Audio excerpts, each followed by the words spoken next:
Hi. So I kind of wanted to talk about synthesis a little bit because from talking to some people on Discord in this community, I guess there's some interesting concepts that I'd like to share because I like to assume that everyone kind of knows everything that I know, I guess, or more. I never think of it the other way around, like I know something that other people don't know, but sometimes I share things that people aren't haven't heard yet, and I find that fascinating. So I'm just going to share this topic. I guess would mainly be about frequency interaction and using synthesizers differently than the hive mind programmed, just do things in a certain way or order. Really, at the end of the day, a synthesizer is just a tool that will oscillate and filter and whatever, depending on its components. It'll generate a sound that you can sculpt to your liking. And there's no set way to do this except for these sometimes suggested ways, which is basically like the synth's fixed architecture. For example, Serum here is telling you that it is a 2 oscillator synth with an extra noise oscillator, sub oscillator, that all can be routed into a filter or just go directly into this invisible mixer, which is a unity mixer, so your levels are on the modules themselves. And then you have your FX chain that you can change the order and whatever. Unfortunately, Serum never had done an update to make like a parallel process or anything, but that's okay because I like how these all look like little rack gear units, and just it's really straightforward. Unless you want to put a skin on it, you can go with one of these, something a little more terrible for your eyeballs. But anyway, just kidding. Let's go back. I actually love that skin, but yeah, for the sake of it being easier to understand, I'm sure everyone who has Serum is quite familiar with its default skin, so I'll keep it there.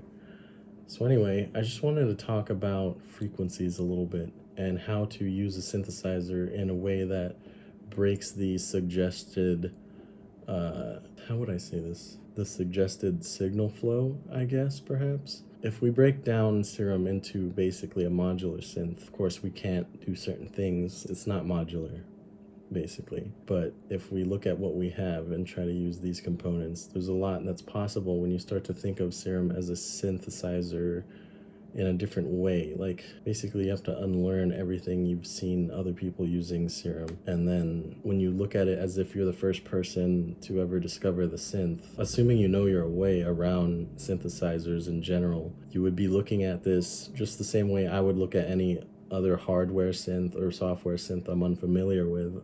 I don't necessarily have to dig into the manual. I will, but at first I'm going to be touching it and looking at the panel and reading it, and pretty much I could figure out any synth that is in English. Now, if it's like one of those make noise or something a little more ambiguous with not even English, well then yeah, you might want to read the manual for that. But still, once you understand the components behind that and you just tell your brain, oh, this is the filter, this is the oscillator, then it becomes the same thing anyway. And that's probably why they designed some synths like that in the first place. It'll help you get outside of your head if you're wanting a happy accident and not an intentional sound design experience. But in this case, we're going to do a very intentional sound design experience that I'm wondering how many of you are this intentional to this degree on sound designing. So ignore everything I have on the project back here. I was just making samples and testing various free plugins. Side note, one of my favorites that made it to the top of my list right away was this guy. This guy made it to the top of my list pretty quick just because I think it looks freaking cool. This thing right here. If I put like a more complicated waveform, this one right here.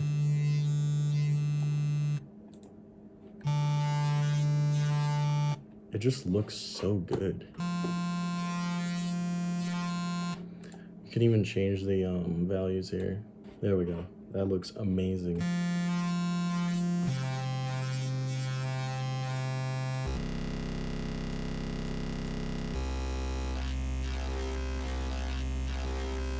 Anyway, off topic, but I'll leave the scope up just for fun. So the main thing I'm gonna talk about is frequency, right? So I'm gonna have to bring up another visualizer actually. So I'll use my tag here and find my Earcam the Snail, which is kind of slept on or just not talked about or known about. But it's essentially like a spectrogram. Oh, wait. Yeah, a spectrogram, but it is a spiral. It's folded on itself, and it shows the harmonic relationship between frequencies versus on like a regular flat spectrogram. You kind of just guess where the octave points are. Sometimes the graph will have like lines, but that doesn't really tell your brain anything about frequencies that are related to each other. So in this case, this is like one of the ultimate ways to view a spectrum, in my opinion, because it's like in a musical context and not just a spectral energy balance context, which is what your regular spectrogram would do for you. So if we take a look here at the ugly wavetable I have selected, I hate this wavetable, but I'll make it available maybe someday for free once I bring all my serum stuff up to a gold standard, but that's another off topic. If you look here at the static waveform, you can see where it has harmonics that are mostly related to F, which I'm going to assume is the note I'm playing. And then its overtones, which you can see are closely related to other notes, but they can sometimes skew sharp or flat. And that's just the way the science of sound works, because our music 12-tone system isn't mathematically perfect like the ratios of harmonics are, which is another interesting topic for another time. If you look here when I sweep the wavetable,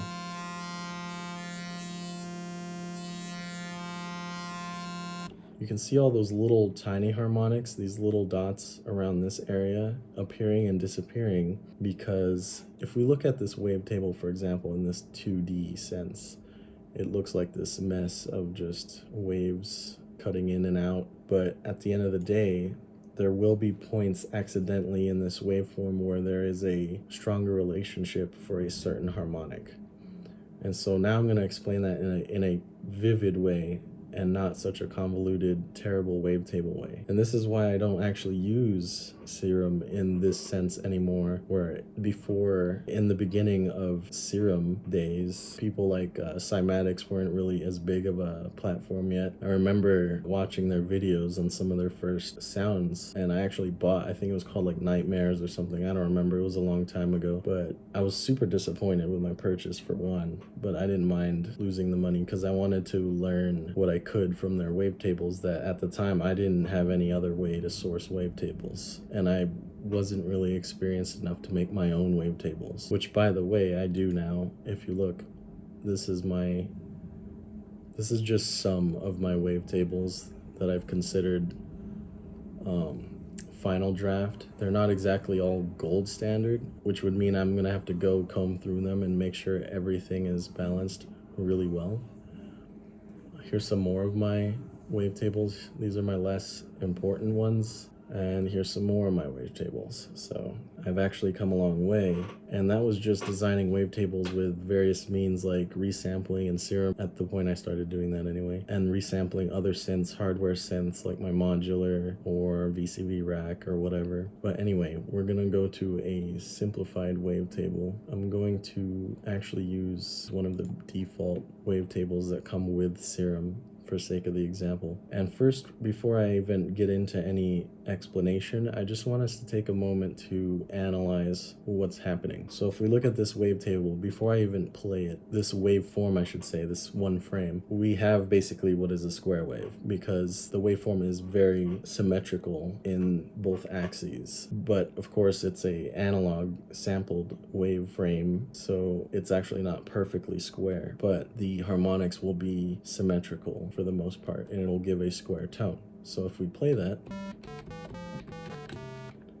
it's not going to sound much different than if over here I created a square wave and just softened it a bit with like a filter.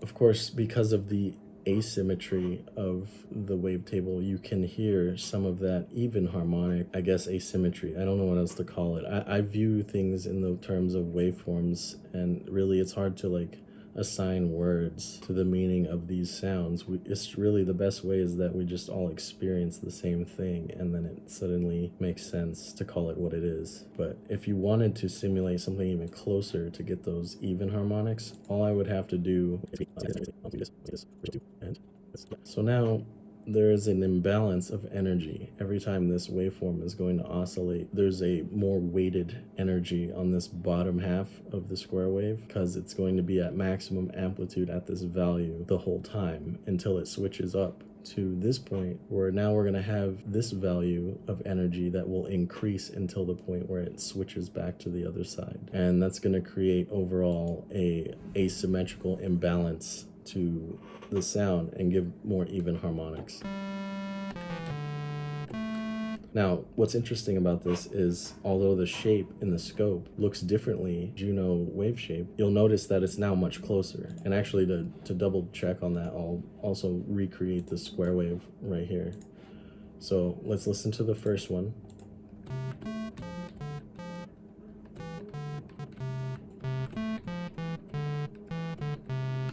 Versus. Actually, you know what? We could probably bring it a little closer. Perfectionism at its finest here. But if we do something extreme like this, now we have a very asymmetrical, buzzy, nasally kind of sound, I guess you would call it.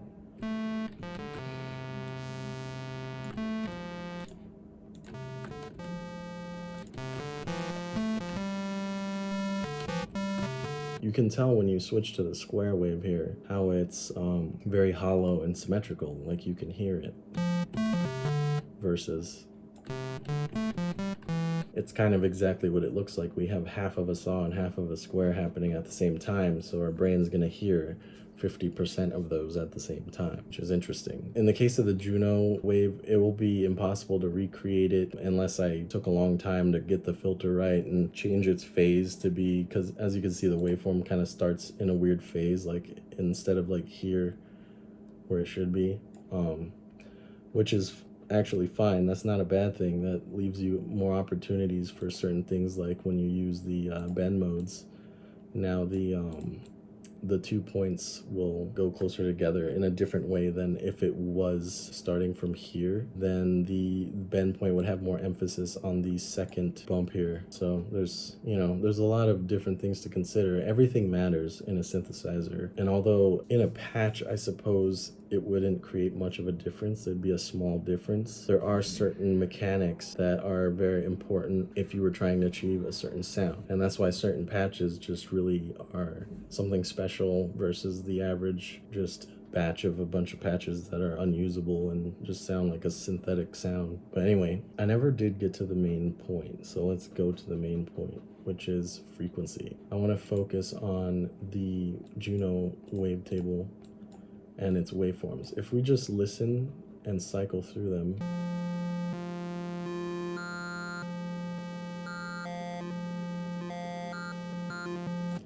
what do you notice right off the bat listening to that batch of wavetable? There's a couple things it could be. If we listen to these various waveframes, we can hear a emphasis on certain harmonics, where at that certain period, for example, let's look at this one right here. This is a very interesting one.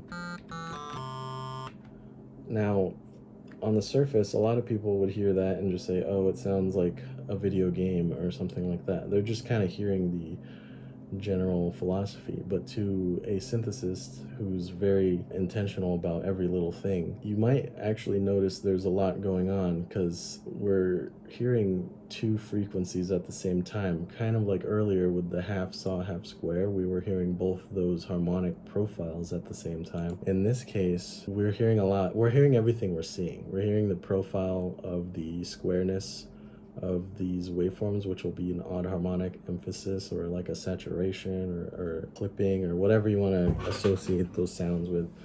But because they're not as dominant, we're only seeing it at a certain percentage of this entire image, right? That's about the percentage that we're going to perceive it. We're not going to really hear this as like a clipped sine wave per se, although we're not hearing it as a clean saw wave either. The other thing that's happening is this whole frame is one cycle, so we're going to be hearing the main frequency of this oscillator regardless of the added wave cycles within this frame. But we are also hearing the cycles in this frame because these, as you can see with your eyes, are about the same distance from each other, and what we're actually hearing is the eighth harmonic in relation to this frame. So that's why this wavetable is musical. It has harmonically related overtones, versus earlier that wavetable that I was playing was kind of just random gibberish, and then it would once in a while have harmonically related waveforms. But in this case, if I play the note, that isn't much different than if I were to isolate the eighth harmonic. So if I go into one of my wavetables here, here's the main frequency that we're hearing in this left wavetable. So do you hear that? Like if you solo it in your mind, I guess, that you can hear that in the back in there. But we also hear that bright overtone, which isn't much different than this.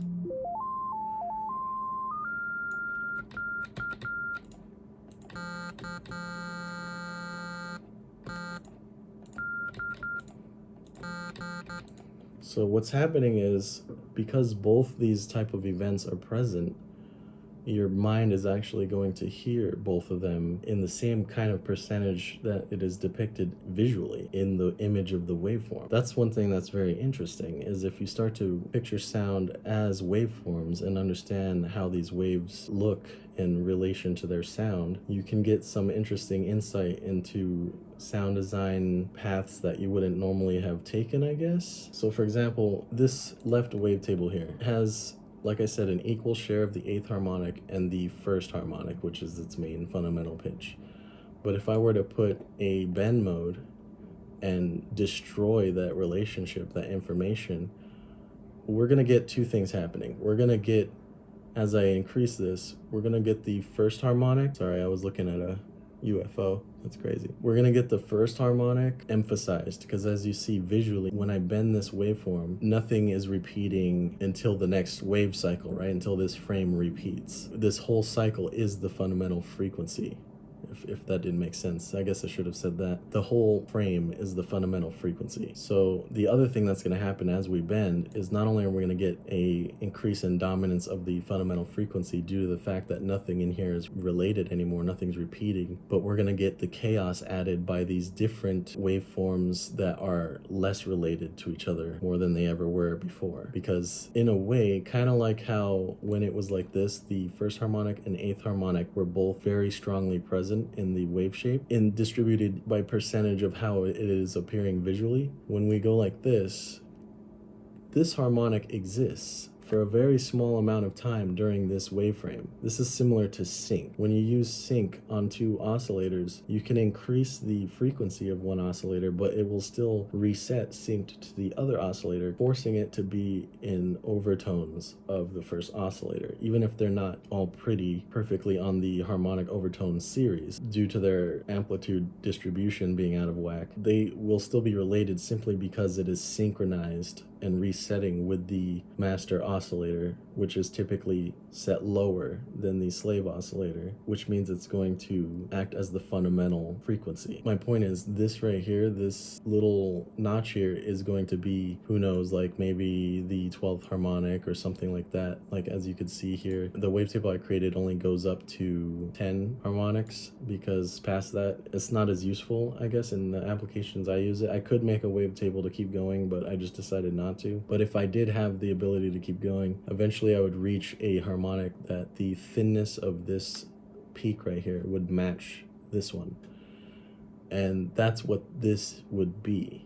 Now, whether it's a perfect harmonic or if it's out of sync or skewed but synced doesn't matter. The point is this event is happening. It's just only happening one time per oscillation. So your mind isn't going to prioritize it. It's going to act more as a timbre or character of the sound versus an actual pitch. And that goes for every single thing happening here when I skew this waveform. The large bump here is probably going to be around half the harmonic.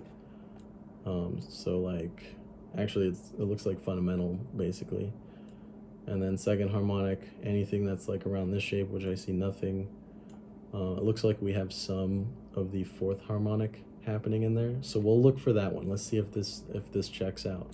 So I'm not gonna play the fourth harmonic until we skew this waveform. So first, we're hearing now the fundamental frequency and the eighth harmonic. And then as I bend it,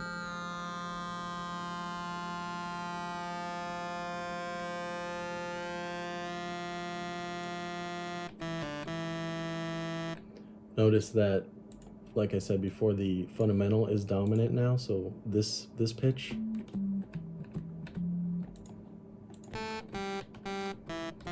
hear how that's very prominent now. And all of the higher information your brain is just perceiving as the brightness added to it, as if you like distorted it or something. Like it's just overtones that aren't mathematically related anymore. So instead of it just being noise that doesn't make sense, your brain makes it make sense by it being an overtone. Another important factor is the fact that it's repeating, so it is an overtone. It makes sense. If it was changing constantly but the fundamental was the same, then it would just be noise. But now let's test that fourth harmonic thing.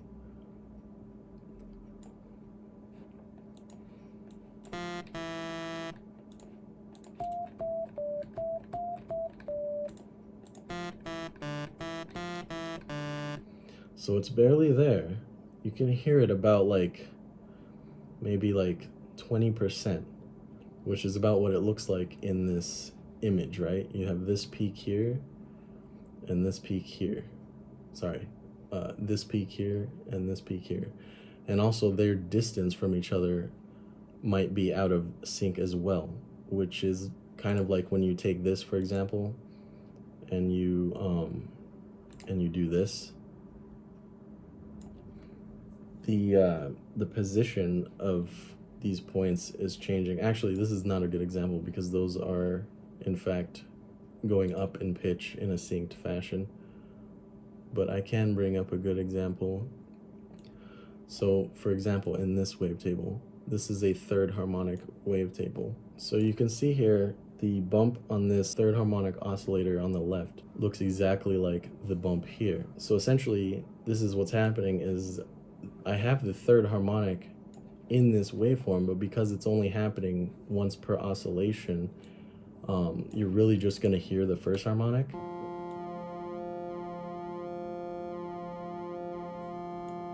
Which is this.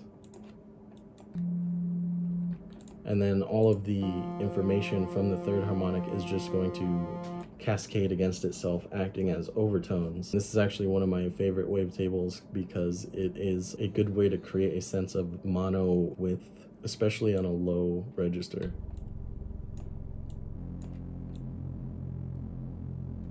But that's a secret, so don't tell anyone. Anyway, if I play the third harmonic, you'll notice we don't really hear that unless we really dig for it.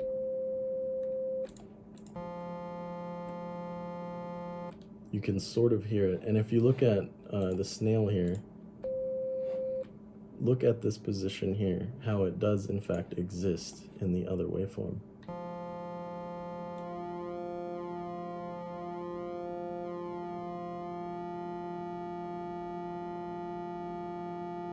Now at this point, for whatever reason, the distance between these two bumps in this waveform are at a point where they are canceling out the perception of that frequency. And that probably has to do with something about how it's repeating per oscillation over time.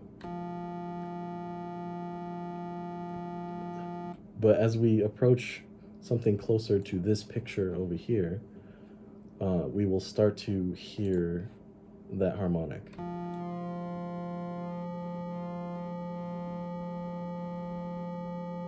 which is especially strong at exactly halfway here. So if I can get this exactly at 127, this is basically, I can take this image and put it over this one, and these points would line up exactly. One thing you could do that is interesting, if I select this one on the harmonics, we can take that that eighth harmonic, right? Which both of these wavetables share that information. And we can find a point where if we take away the phase and randomness here, and I can find a point where the eighth harmonic in this wavetable will cancel the one in the left wavetable as much as possible.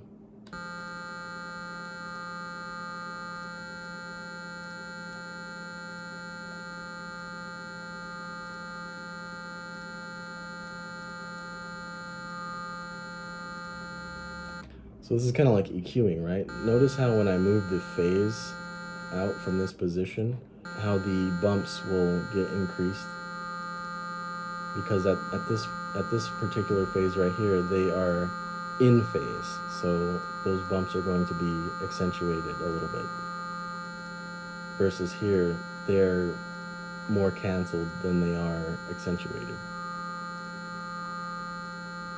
And this is the nature of sound. If I slowly change the phase, you get frequency beating, which is the constant shift of perspective between is it adding or subtracting to the related frequencies. Now, one thing you could do to automate that is to simply detune it, because detuning it is like, it's the same as shifting its phase forever. So if the phase knob was like an encoder that can go 360 forever and ever, that's the same thing as turning up and down the tuning. So now that I've adjusted, let's see if I can adjust first the level to get as much subtraction as possible.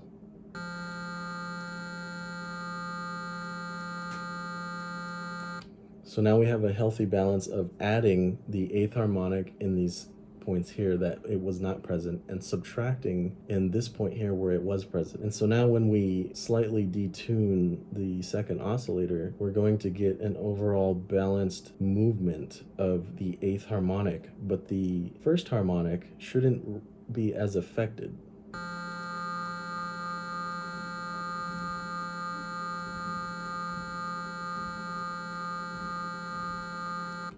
Right? So now that eighth harmonic is becoming almost more prominent than the fundamental. It's quite loud in comparison, but one thing we can do is simply skew the eighth harmonic that I have here, and the information of this wavetable will start to do like earlier, where it will be not repeating anything except for its full wave cycle, which would be the fundamental frequency.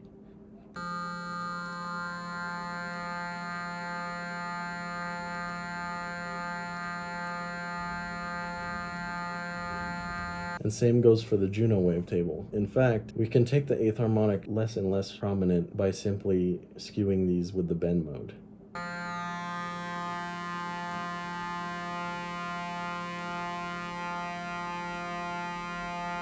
But what's interesting here is, although it's now at a point where it's too complicated to point every single frequency out, because they are both being skewed, there's more or less a related frequency between these two skewed waveforms somewhere in there. As it's passing through the phase, because one is slightly detuned, it will subtract and add all of these frequencies together. And that's essentially the formula of what we're listening to when we play a note here.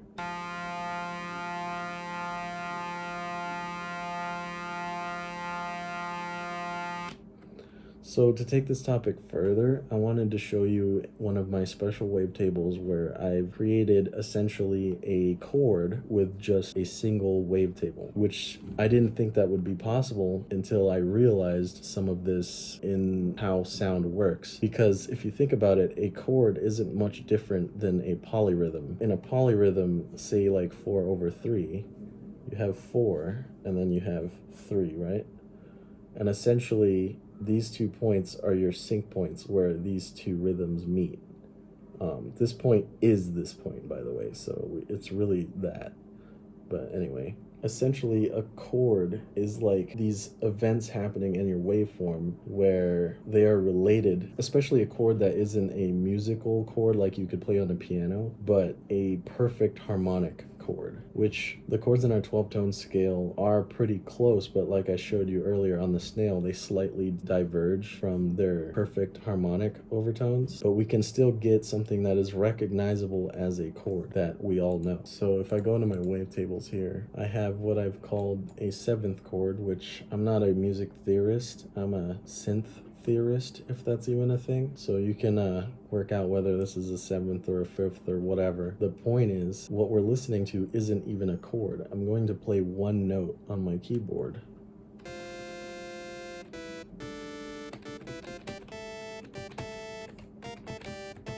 And so we hear what is very familiar as a chord, even though all we're hearing is the one wavetable oscillator. Kind of everything I've explained prior to this, these subtle shapes in the waveform here are contributing to the overtones that would be found in a chord, which is basically just two notes that are out of tune from each other, creating context. As soon as you have two frequencies that beat in and out, subtracting and adding from each other, suddenly you have context and meaning. So with this particular wavetable, I've captured essentially a chord where the fundamental frequency is the frame of the wavetable, right? And the higher note is going to pan through it. Now, what's interesting about this is this behavior in a chord is normally happening in one direction only. And the faster it goes, like if I were to go like this, it'll sound detuned.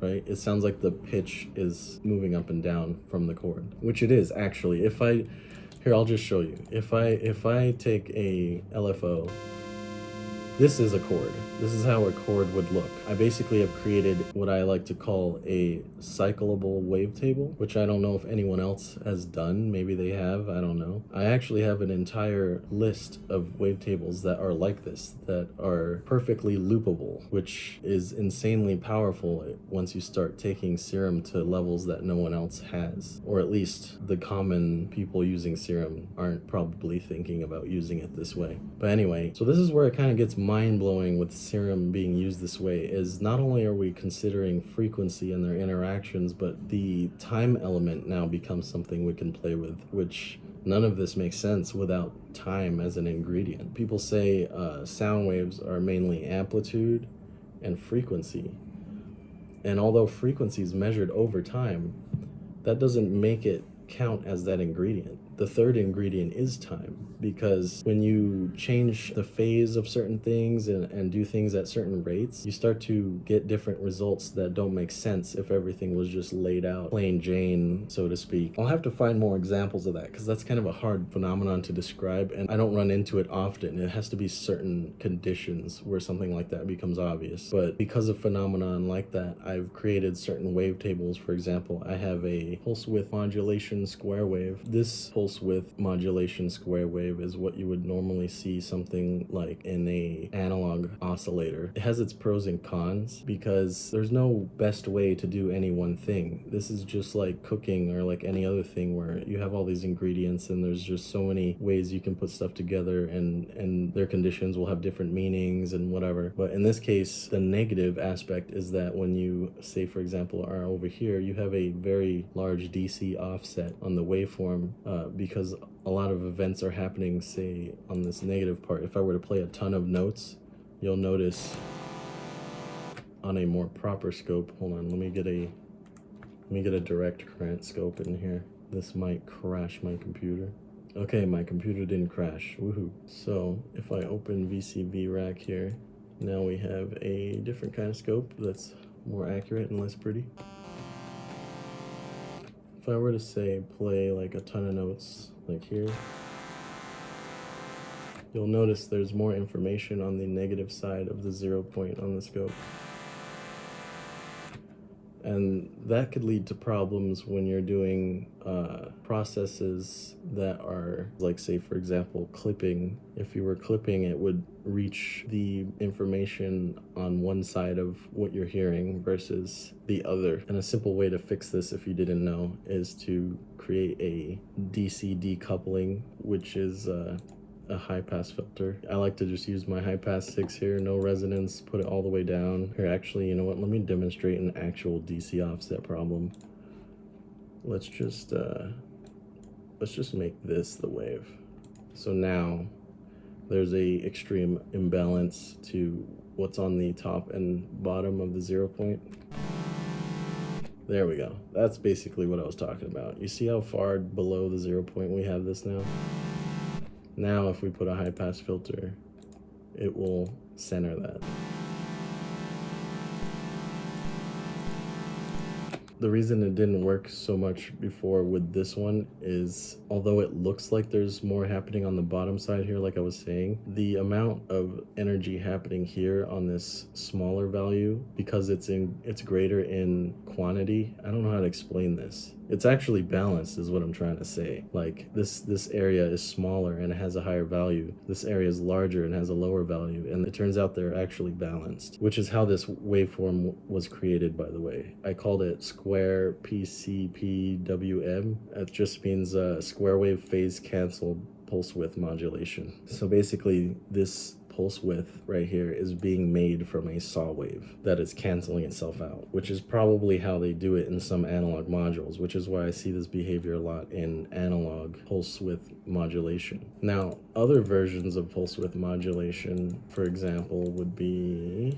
Okay, so here's another version of pulse width modulation that is symmetrical, but this is, in a way, this is more related to the whole sync thing I was showing earlier. But because it's square waves, it's not really audible in that way as much as it is like a flanger kind of effect.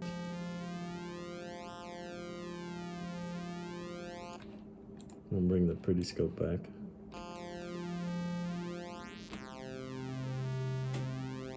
Now, I think some higher end analog oscillators have this type of waveform, and I think they called it like tri-state pulse or something like that. I just call it balanced pulse width because the downside, the reason I created it in the first place is the downside of phase canceled pulse width or regular pulse width like this is if we look at the middle of the waveform, how it's not moving, this middle spike, but this spike here in relation to it is moving left and right. This is kind of similar to that phenomena of drifting pitch and phase. Kind of like the chord, how when it's constantly moving in one direction in relation to the other wave event, as I like to call it, then we get the illusion of pitch deviation, which is what happens if you modulate this really fast.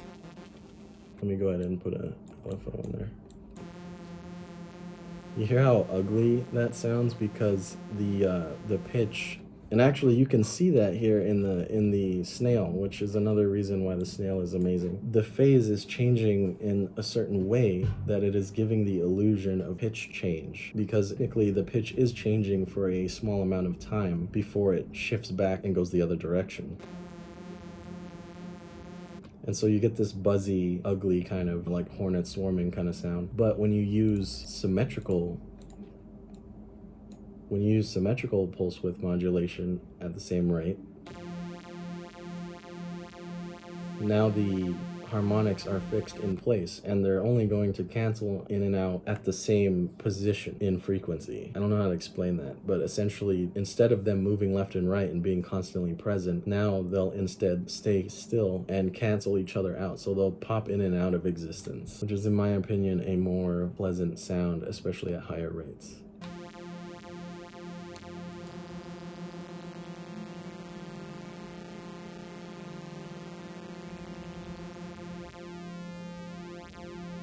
But it's still pulse width modulation that we recognize. So I guess there goes one of my deep points that I don't know how to organize all my points, for one, but for two, one of my points is that everyone's been doing everything a certain way for so long that it's the only way that people see things, unless there's other people like me who have discovered this stuff and there's just no need to communicate it because either they're gatekeeping it or it's just difficult to tell everyone, hey, there's more than what people are doing. Or maybe I'm not seeing it right, I don't know. But anyway, back to the chord thing.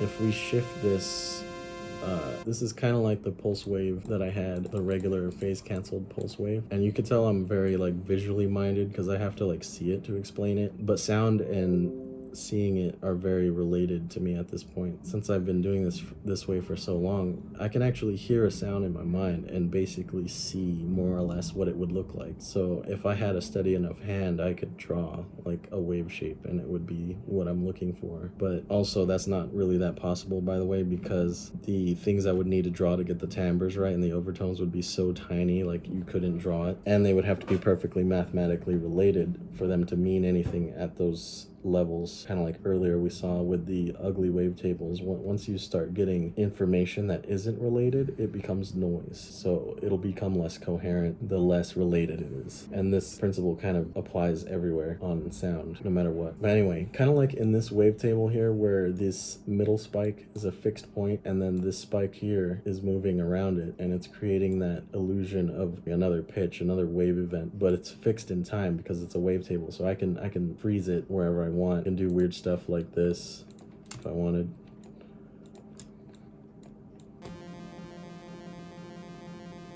And then you get weirdness, but kind of like how this has a fixed point and moving points, this wavetable here is not much different. You'll see that this spike, and this spike do not move. Although here it kind of passes the torch to the other side. It's not moving, it's superposition, if that could be what it's called. I don't know what to call that technically, but it's not moving its position where the other spikes of the perceived second note or pitch are moving together. That part's important. They're moving together, not like, just moving for the sake of moving, but they're moving together. And so it gives us that mathematically related information that tells us there's something there, there's a pitch or whatever. And that's why when we're drifting up, we get apparently the pitch appears to go up, versus when we go the other direction, it appears to go down.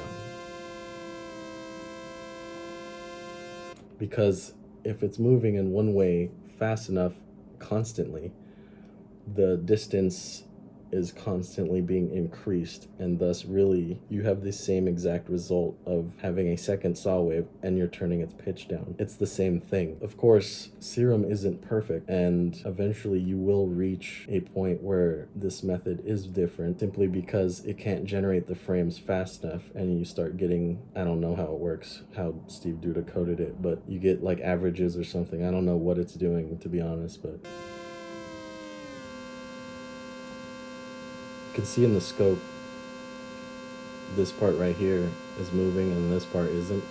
I have no idea how that makes sense. That's not what would happen if you were just having two pitches move in and out of each other, or if you were doing this type of modulation in analog with infinite resolution. So at that point, we've reached the software's capacity to have accurate output at these rates. Or maybe I'm wrong. I don't know. I don't want Steve Duda coming after me. You know what I'm saying? I don't know how the software works, but that's just something people might not be aware of if they're not digging into serum this deeply. And also, this seems off topic, but like when people compare Vital to serum, this right here is what I run into with Vital all the time, everywhere. Vital is amazing, don't get me wrong. It has some awesome modules and warp modes and whatever, but its ability to calculate and give me the result I want always spits out something that is like an average or something that is not what it should be doing. And I only know that because comparing it to serum, and I only know serum's downfall because comparing it to analog, which is infinite resolution. There is no calculation to be had except for the recording of it, I guess. But anyway, let's not go there. It's kind of hard to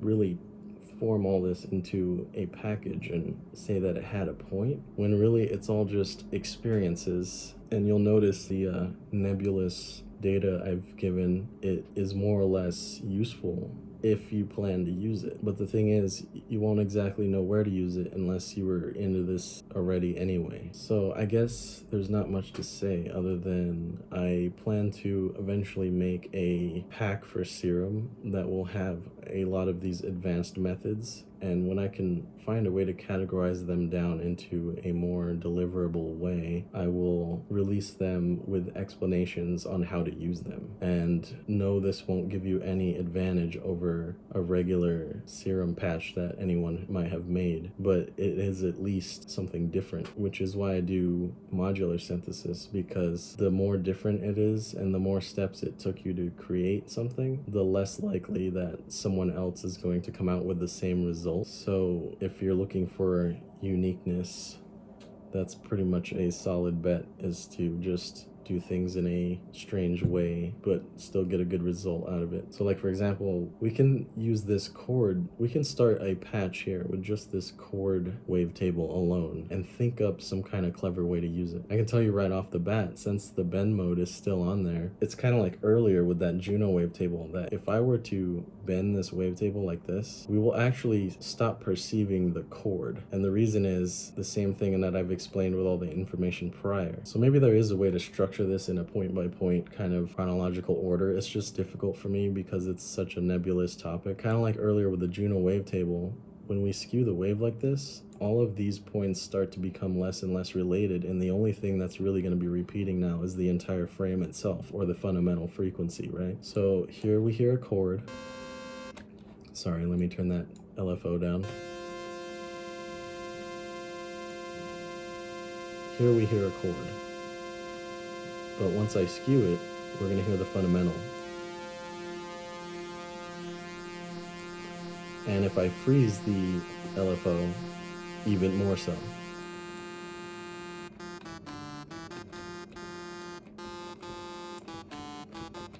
But as we start to get that mathematically related information back,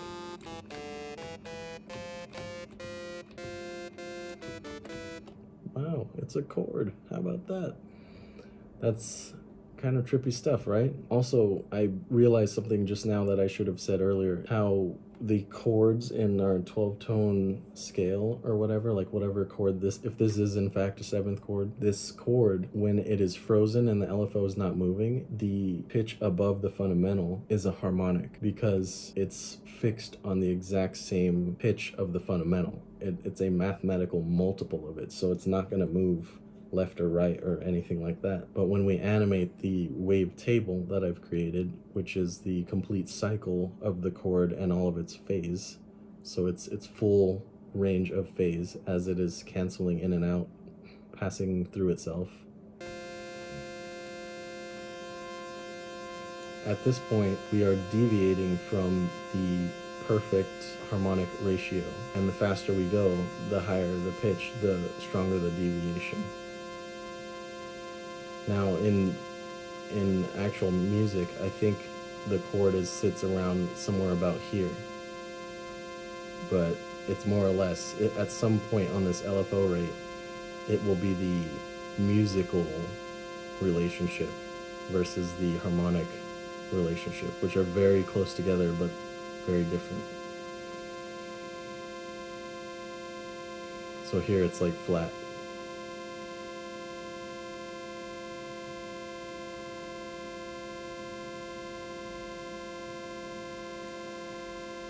You'll notice some weird stuff like here where the scope starts to look more or less still.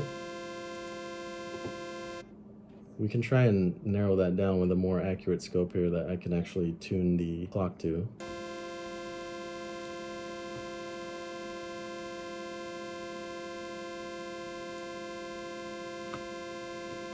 So we can see here how it looks different than this, right? It's reached a point where there's another mathematical related subharmonic, but we're not going to go down that rabbit hole because that is a much vaster rabbit hole than one would think. If you think the harmonic overtones have been at all mind-blowing or at least interesting, the subharmonic rabbit hole is extremely trippy because, for example, let's say you have two frequencies and they're beating against each other. The rate that they're beating is in itself a third frequency. So like when they're beating, say at the point where they're at +1 +1, right? Like if we look at it digitally, like say 2 square waves, right? And so +1 -1, second one +1 -1. When they're beating against each other, the points that they're adding, you're gonna get a 2. So +1 you get a 2, -1 -1 you get a -2. Those points that are happening will be happening at a different frequency than both of those frequencies. So there's actually like a secret third frequency immediately once you have two frequencies. This is a weird thing that kind of gets into the woo-woo area of like almost a spiritual area of sound, where like a sound, a single frequency by itself, it's hard to like kind of have any meaning. Say for example, even a melody. If you played any one key on the piano and that was the only key you were allowed to play, not even an octave, just that one key, it is really hard to construct meaning out of it except for the rhythm that you would be playing it, which technically is a second frequency, so that's not allowed either. I'm talking like just one sine wave, just I guess I should have did that with a synth. It'd be less embarrassing. My point is, it's very hard to construct any meaning out of just that stagnant information. But as soon as you add a second frequency, so there's actually a third frequency. And then all of the harmonics created from them beating against each other, depending on what the waveform looks like, or if it's going into a distortion or something like that. You just start getting all of these amazing, what I imagine are like these grand mathematical equations just happening in real time, just fractaling and whatever. So like our brain can hear all that apparently. So where's all this important? Again, like it's kind of hard to say. It's all context based, it's all specific. And like for in this one case with this chord wavetable that probably no one has made, it becomes relevant once I start bending it, and now I hear the main pitch. And so like if I were to build a patch out of this, like with this one wavetable, there's already many possibilities to do a strange patch that if someone else opened on their preset, they would have to scratch their head for a moment to kind of figure out what's going on, because it would look very strange compared to the average use case of these modules in Serum. But like say for example, we have the phenomenon we've noted, like so far we can change the pitch with the wavetable based on the speed of the oscillator. So why don't we just use another LFO to change the speed of the first LFO, right?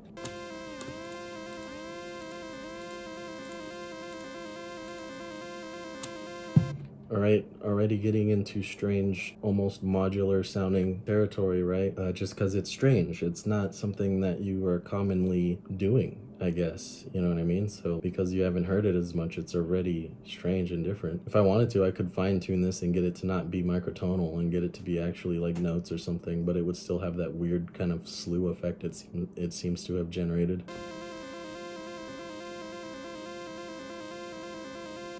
And that's not the LFO slewing, that's just the nature of the phase from the like fake chord moving its superposition, if that's even the right word. I really need the definitions of words, people. Can you please help me out? How can I communicate this? Anyway, and then now we also have this bend mode, which is like a timbral shift of your patch.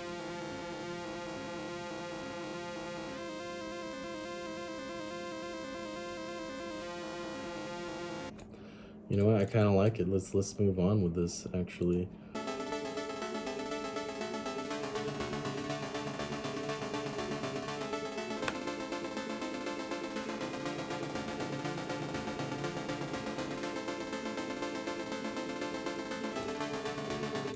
So isn't that interesting how like something similar in a normal fashion would be like turning up a sub-oscillator, right? Which I was about to reach for, but like I don't even need to when I could just bend my wavetable. It just depends on what you're paying attention to in terms of frequency and how you're looking at your approach to synthesis, I guess. And this is just in Serum. So imagine what's possible in like VCV rack. And if they made enough modules for it, imagine what's possible in analog. I know analog has its limitations too, where digital can shine and do these like amazing, essentially equations that would take like an entire computer board worth of hardware to do, but yeah, I don't know.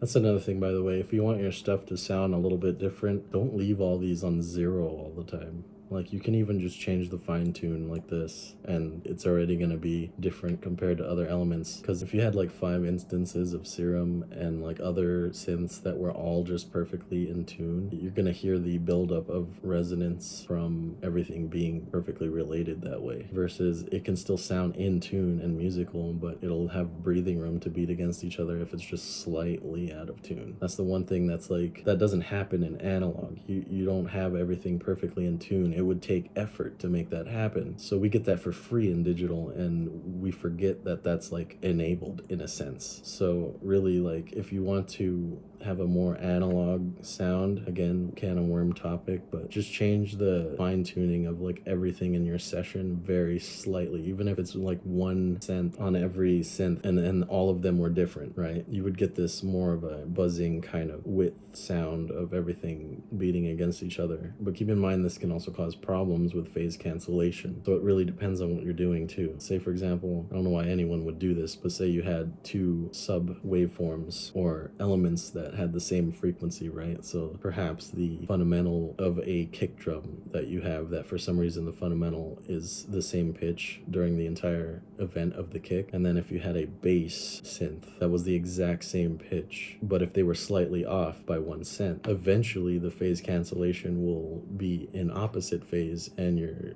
bass is going to disappear in your mix. So, I mean, that's probably common knowledge now, but all of the frequencies do that. So it kind of depends on what you're looking for. I notice you can get away with phase cancellation in higher frequencies more than you can with, obviously, like your fundamental would be super obvious and it would be a problem in your mix, especially because at the end of the day, all of the things we're doing in the DAW or whatever is 2-dimensional. We're just using this waveform of data that is positive and negative in value. It's totally 2-dimensional. It's not like a band where you can have people physically in a space and different volumes and whatever, and there's like a spatial 3-dimensional phase cancellation kind of freaking cymatic acid trip thing happening and in real time that we just kind of hear it and we're like, cool, that guitarist is over there. Our brain decodes all that information effortlessly. But in the DAW, everything is 2-dimensional. So when we sum like all these elements together and say, again, to use an easy example, is like we're running it through a clipper. Well, now if our bass waveform is disappearing at some points in the mix, the clipper's not going to hit it because the entire waveform's not even going to be at the level that it needs to be to hit the clipper, because at the point that it's canceling, the entire mix is lower value in amplitude. Really, stuff like that matters more in the bass range than it does in the high range, where you can have as much cancellation as you want and it's not going to bother your clipper. But now you have other problems, like is it going to create masking or resonance issues or various other things it could be, depending on the context. So being a synthesist at this level, it's also woven into mixing and kind of everything that has to do with sound, because your DAW is essentially also a synthesizer. It's like a sampler synthesizer, but still, like, it's summing all this data into a waveform it's spitting out to your speaker. And then if we want to call that the master mix or whatever, that's the waveform that we're processing with EQ and compression and clipping and what have you. So the way that waveform looks is very important. So it's not just sound. The sound is very important too, but kind of like earlier where I had that DC offset waveform, that wouldn't sound any different from your speaker, because for one, your speaker's probably protected by the hardware before it to make sure that it's not in a DC offset state. I don't know that for sure. I'm not an electronics person, but I assume so. Otherwise, you might break your speaker. Essentially, you wouldn't hear that, but your processors will, if that makes sense. So like that DC offset waveform, when it's hitting a clipper or even a compressor or anything that has an envelope follower in it, actually would be confused by that waveform, because it's not going to ever see it reach the positive side of 0. And so it's just going to be like,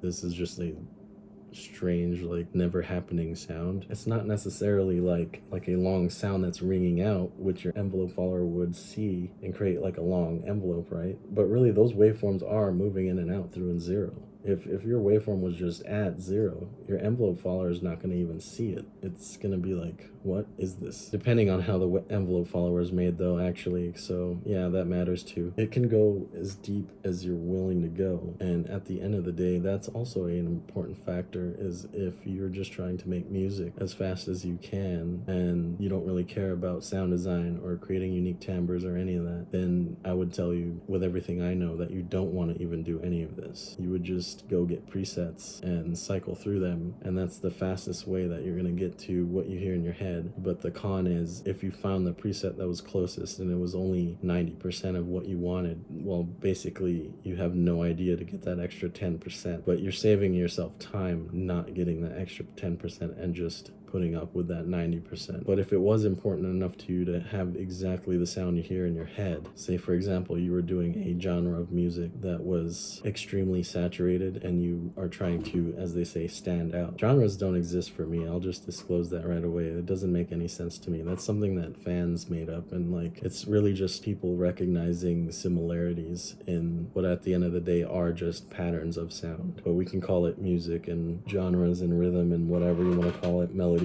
But at the end of the day, it is just a print of sound, a waveform of positive and negative value. So that was a extremely long and nebulous rant about a few wavetables and serum, but perhaps we might move on in future videos to VCV rack or even my analog modular, which is over here. And yeah, really, I can say two things that are seemingly contradicting. One being that modular is extremely easy. It is not as complicated as it looks. It just looks like a lot. But once you make sense of it, it's really just smaller audio Legos. You're already using audio Legos when you do presets and samples and whatever is convenient, the mainstream way of making music or arranging something on your DAW. But doing stuff in analog is not much different. It's just, instead of the big Legos, now you have the little Legos. And you can use these little Legos to make the big Legos. And so kind of like something I said earlier, say you wanted a compressor to do something slightly different than the compressor you have. So this is kind of like I was saying earlier with presets, but with actual processors now, which is interesting. So say like you only have your UAD compressor or whatever, and it's not doing something that you want. And if you knew how to achieve what you wanted, you can just build your own compressor. So I'm sure you've heard people talk a lot about compressors, and in hardware there's insane price tags for what are generally just small variances in time factors of the compressor's functionality, which is kind of mind-blowing, but you know, whatever. If it brings people the sound at the end of the day with the ease of a unit, then I'm all for it. If I had enough money, I would do it. But you can build your own compressor with modules, essentially. A lot of modules these days don't go as modular as they used to. If you look on Modular Grid, for example, you can even see there was a time way back where Dopefer even had a comparator module. That's all it did. And they even had a Vactral module, and that's all it did. These are like components of building the modules themselves almost. But honestly, I miss those times where that's as granular as people were wanting things when building a modular synthesizer. It seems to me like these days everything is more like an entire instrument in a module, but that's a can of worms topic too, so we're not going to go there. But anyway, the more granular you get with modular and the more you understand all of the components of it, the easier it is to get exactly what you want. So in the example of a compressor, I can get the slew rate of an optical compressor by just introducing slew in a certain way that is mimicking the attack and release times of an optical compressor. And then also the way that you're reducing the audio, be it like a VCA or some kind of fancy like phase cancellation, and even the way that you're building your envelope follower, whether it be some kind of averager. Actually, I can't tell you exactly how envelope followers are made. The way I would imagine doing it is rectifying a signal so that way the positive and negative doesn't really have much of a difference. Or sorry, so that way the positive and negative aren't two different values. Instead, you just have level on both the positive and negative together. So if the signal's rectified and the positive and negative is just a positive value now, a unipolar value, then you could basically use like slew rate to catch the top of each peak and kind of slowly decay, I guess. And then now you have an envelope follower, which I don't know if that's how they do it. That would be the same thing as the slew for the compression hitting the VCA itself. Anyway, I can't tell you exactly how they do it for real in hardware or whatever, or even in software, but I know that I can build a compressor from components and it will be quirky and not like any compressor that I can just drag and drop with a plugin, and that could be good or bad. It could be bad, it could be just terribly unusable, or it could be good because it's snappy enough to hit some kind of noise patch I've made that I need it to be insanely snappy. It really just depends in context. Perhaps in the future I'll do some more deep talk about modular synthesis, but if you guys can think of a way that I can structure this in a more chronological and uniform fashion, please let me know and comment that. What would really help me actually is to simply ask me what you want to know, like what questions do you have, even if it's something specific, like you have a timestamp to a video, like how did they make this sound, or what exactly am I listening to on this part of this video. Something like that like kind of helps me narrow down the infinite nebula of synthesis into a topic. So yeah, that would help me a lot if you guys commented exactly what you want to know. It also helps me to know where I'm at, because sometimes I don't know what other people know or not. So that really helps me if people are requesting things. The more people that would ask questions like that, the more I would actually get a general idea of what should be talked about. But know that if you want it to go into the insanely deep, then I can go there too. The downside to that is the deeper you go, the diminishing return of usefulness the information starts to become. Like, sure, it will be something that you can observe and agree on, but is it at the end of the day useful for your production or whatever you're trying to do? Or are you a hardcore synthesist and you're just curious like I am? Well, then maybe then it would have more value to you. But yeah, that's kind of the downside of the deeper you go into these more advanced, untalked about topics of synthesis. But I can also go into the practical stuff, like stuff you would use. So actually, before I end this, let's do one thing. I'm gonna share something that I admit I've gatekept a little bit, and I say a little bit because I don't really know if this is something people want. This is just something that I've done based on a simple question I had. So kind of like with bass that we were talking earlier, bass frequencies, there's this problem that when they're canceling, you get a variety of dynamic range through your track. I was trying to create something with the likeness of a Reese bass. Let's just start with an initialized patch and then slightly detune one saw from the other. Make them really low in the frequency.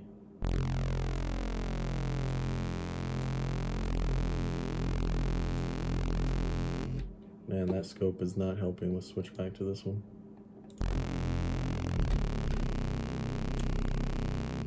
Okay, so here you can see the saw wave canceling from the other one in the scope. And then if we just low pass that, you basically have the bass isolated and thus a Reese bass.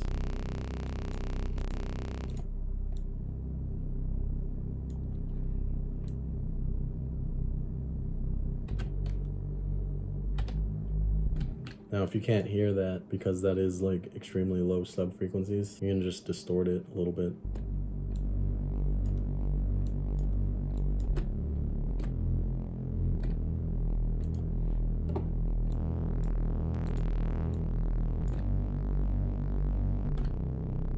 But that kind of breaks my point when I distort it. The distortion's actually solving more problems than just how audible the bass is. It's actually solving a dynamic problem too. So actually, if I take that off, this will go back to my point. See on the Reese bass here, how your waveform is changing its dynamic profile over time.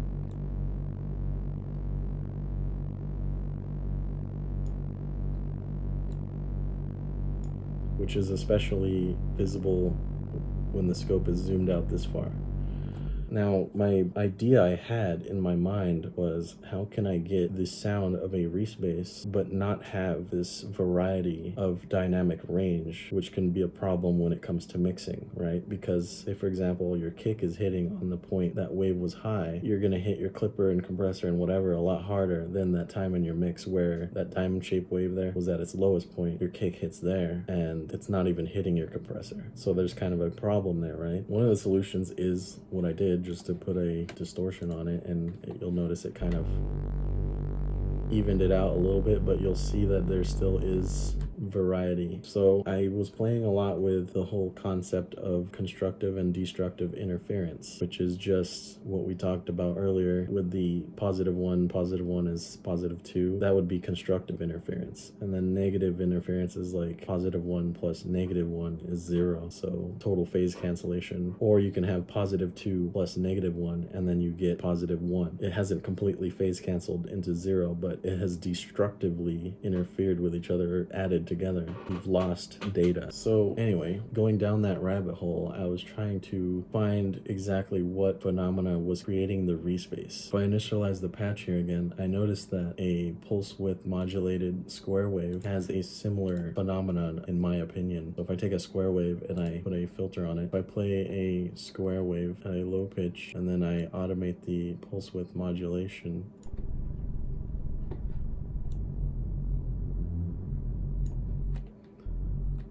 hold on. Okay, so this is where Serum's kind of annoying, and this is why I have to make my own wavetables. Let's go for Old Faithful phase canceled square wave.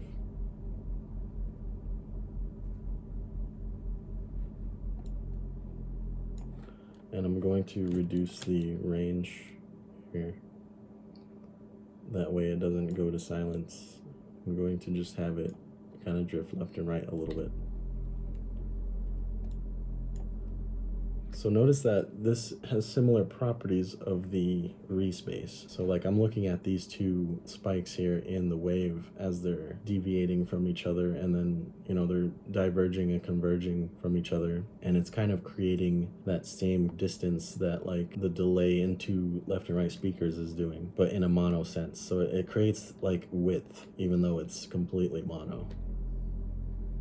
At least it's the illusion of width, or like a sort of a reflection to it, I guess. Perhaps this is just a sliver of what's happening in real space when you do have width. And then also notice that in this particular case, with this type of square wave, that the dynamics is kind of doing the same thing too.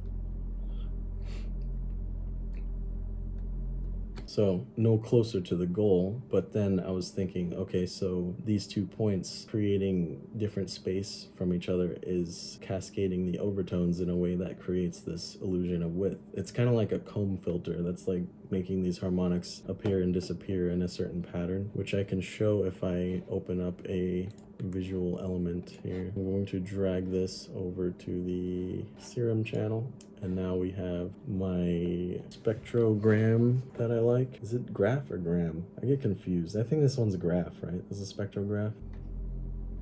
So if we look here, if I slow down the pulse width modulation a lot, you'll see these harmonics doing this cascading dance, which is very pretty. And that's what's creating that cascading illusion of width, because there's all this movement that's happening in so many ways, however you want to look at it, whether it's this 2D waveform or it's the harmonic profile, or even if I opened up Snail, which is the same thing but, you know, in a spiral, you can sort of see the harmonics peaking in and out, which is very cool. Anyway, so how do we get to the result that I wanted, which is a Reese bass or a pulse width illusion bass, but with no dynamic range, I guess. So essentially it's gonna be as if I'm just hitting a sine wave constantly. It's gonna be the same dynamic range, but I needed to have that width illusion to give it more presence in a mix. And that's when I realized that these steps are getting me closer. I tried everything from low passing this like it is now and running into a compressor and getting some kind of more rounded dynamic range, but then I started approaching it from an additive perspective, not in the sense like an additive synthesizer where you work with harmonics and whatever. I just mean like constructing it from the source materials and working your way up to it versus subtracting your way down to it. I just used various forms of wavefolding and I came up with this weird wavetable. So if I take the modulation off real quick, essentially the dynamic range of this wavetable is very minimal. It's not perfectly static. There is range because right here where it's built up, it's higher than when it's here. So basically I just cleverly added these waveforms together in perfect phase, and now I can change the presence of these wave events here, as I like to call it, kind of like the spikes earlier, how they're diverging and converging from each other. That's happening here in a way that isn't harmonically dominant enough to be perceived as a harmonic, kind of like earlier with the Juno waves, and also at the same time everything's rounded, so it's not going to sound fuzzy or like anything is happening other than a low frequency sine wave that has this added illusion of width to it. And I can take the filter off now, which is a bonus. So notice when I sweep it manually how the overtones are cascading in a similar manner to the pulse width modulation. But in this case, since I crafted the wavetable from scratch, this builds into my philosophy. I always try to explain to people on the internet that I try to make my sounds properly the way I want them first. And what I mean is, like, I get into conversations where people are talking about these various common chains of processing people do, where there's like EQ, then compress, then do this, then whatever. And in songs that I make, I hardly ever reach for an EQ or a compressor ever, unless I'm adding some kind of organic instrument like a bass guitar or something. And then it's like, okay, yeah, a compressor makes sense because that's why we made compressors, for stuff like that. But when you're using synths, it doesn't really make sense to even have a compressor if you can control the source material to begin with, which is similar to like the sampling circle where people say, you know, just use good samples and then you don't have to process them. It's like the same thing, but with your synth patches. So in this particular case, my point is I don't have to use a filter or a distortion to get the harmonic profile I want on the spectrogram, because I've already crafted the wavetable to have that baked in. And also, unlike the pulse width modulated square wave earlier, I can just have the wavetable at its maximum value and drag the LFO on top of it.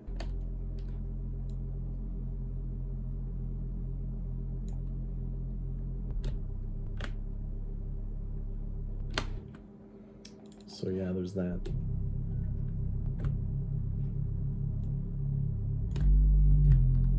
So now I want to make sure that you're seeing the difference between that and just a sine wave. So this would just be like a sine wave, which if you have really good speakers with like 8 inches or something like that, you probably played sine waves for your first time through those speakers and thought, wow, this is like the most amazing thing ever. Oh look, more UFOs. But yeah, so here's a perfect sine wave.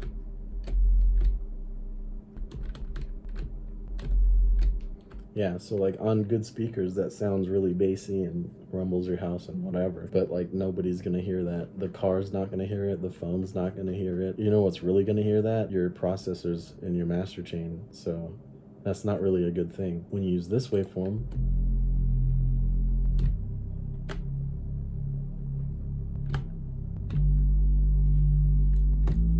you get all these overtones that are going to reinforce the pitch of the fundamental, but also the way that they are moving in and out of each other. It's going to create this illusion of width, even though the signal is completely monophonic. For example, if you were to try to accomplish this with a sine wave, but in stereo,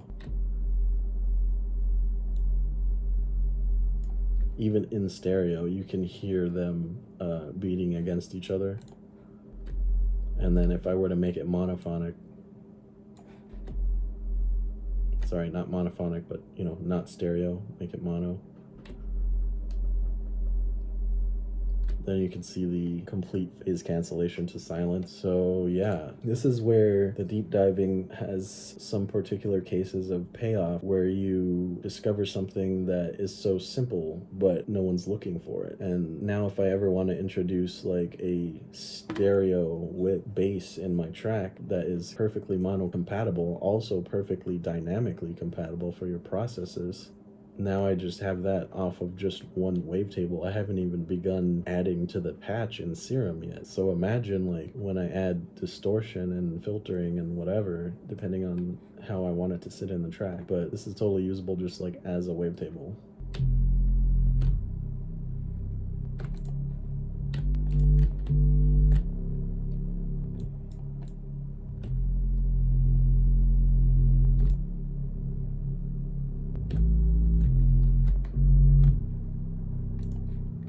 Oh, and you can even do your 808s like this if you wanted.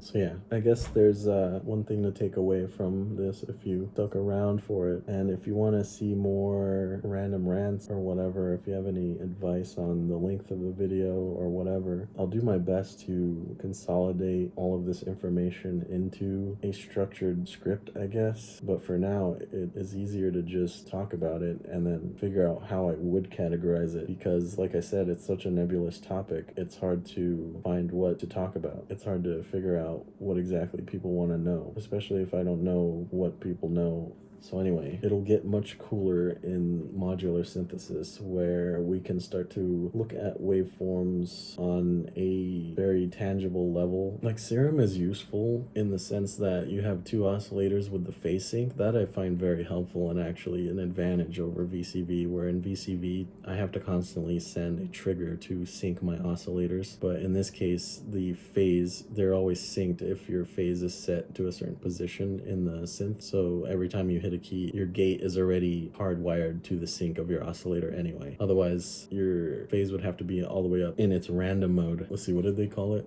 Oh, memory mode. Only then will the synth carry on where it left off and just kind of go. And then even more so if you have the random phase, then the phase will kind of just do what it wants and start at random points. So it kind of depends on what you want. The behavior of a real analog oscillator would be to not have random and to have it on memory, because that means that the synth will just continue to drone off as it's gonna do and never change its position and phase, which is another interesting thing that I think people describe that analog sound having something different than their software synths. They all have these subtle differences in their operation which will contribute to the sound. So like say if you were playing an arpeggio with like a sine wave, every time you hit the next note, the sine wave will be at a different phase, because in analog the oscillator is going to go regardless of the VCA or when the note is being triggered. So each note is actually going to have some kind of mathematical relationship. Even if we don't hear it or perceive it, it'll be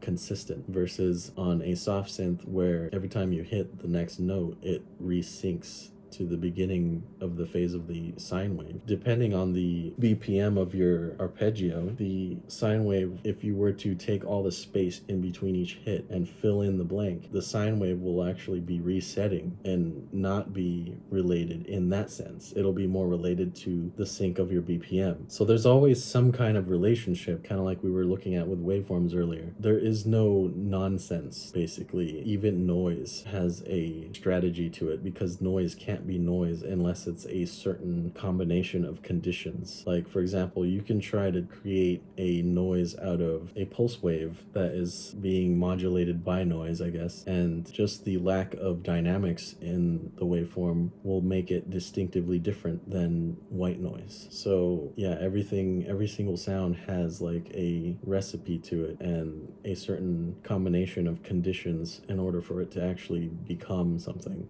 But anyway, yeah, I'm not really sure how to end this, but I'm going to edit down this 2-hour video probably into a 1-hour video, because that's how that goes when you don't have a script or talk about things in a certain order. But I hope you liked it. Leave a comment and see you next time.